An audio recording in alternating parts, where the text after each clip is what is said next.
और अब इनको संरक्षण मिल गया तो लोग जुमाड़ जो है मेरे बीजेपी। देखिए, जो पिछले कल बिलासपुर में गोली चली वो अत्यंत दुर्भाग्यपूर्ण है। उससे यह अंदाजा लगाया जा सकता है कि वर्तमान सरकार की प्रदेश में लॉ एंड ऑर्डर की क्या स्थिति है।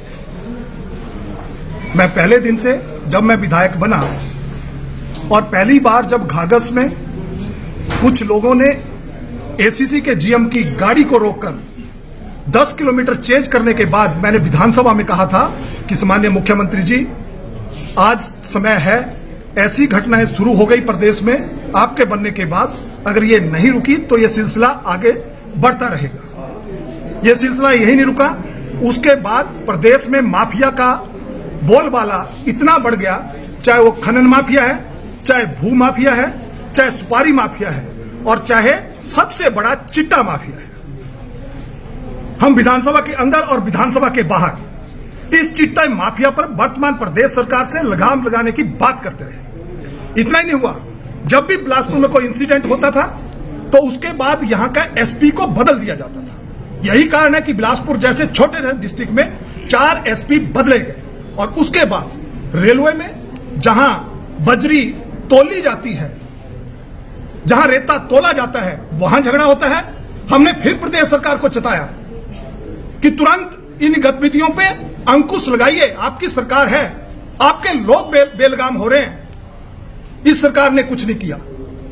उसका कारण हुआ कि मई महीने में, मई और जून के बीच में यहां इस डिप्टी कमिश्नर ऑफिस के सामने, सेशन कोर्ट के सामने, एसपी ऑफिस के सामने दिन दहाड़े गोली चली और उस गोली में कौन लोग अरेस्ट हुए?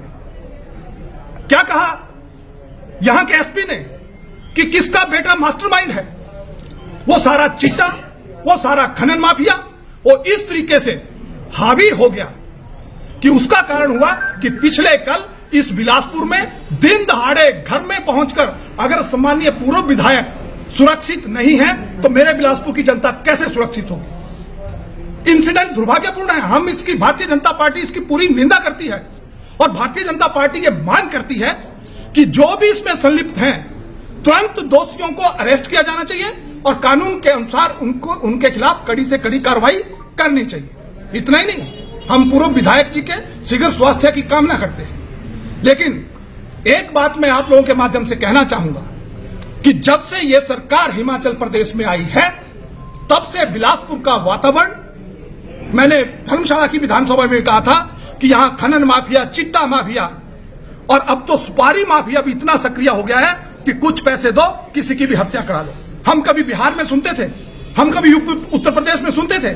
कल मैं सीसीटीवी की फुटेज देख रहा था, दिन दहाड़े 2 नौजवान घर में आकर, घर में घुसकर गोली मार रहे हैं। अगर हमारी सुरक्षा तो छोड़ दीजिए, कांग्रेस सरकार अपने नेताओं की रक्षा नहीं कर पा रही है। अगर वो अपने नेताओं को रक्षा नहीं कर पा रही है तो प्रदेश की जनता की, मेरे बिलासपुर की जनता की क्या रक्षा करेगी? इसलिए आज हमने महामहिम राज्यपाल महोदय को डिप्टी कमिश्नर बिलासपुर के माध्यम से यह ज्ञापन भेजा है। मेरी पार्टी का शीर्ष नेतृत्व सम्माननीय जे कटवाल जी, हमारी दूसरी बार के विधायक हैं, पूर्व मंत्री भाई राजेंद्र गर्ग जी, हमारे पूर्व सांसद और भारतीय जनता पार्टी के पूर्व में रहे प्रदेशाध्यक्ष और वर्तमान में कोर कमेटी के सदस्य सम्माननीय सुरेश चंदेल जी, सम्माननीय धर्माणी जी जो मेरी पार्टी के प्रवक्ता हैं और मेरी पार्टी का शीर्ष नेतृत्व, सभी आज हमने एक रोष रैली अपने पार्टी ऑफिस से लेकर पूरे शहर से होते हुए कि इस चिट्टा माफिया का, इस खनन माफिया का और इस गोली कांड की हम निंदा करते हैं और इनके दोषियों को तुरंत अरेस्ट करना चाहिए।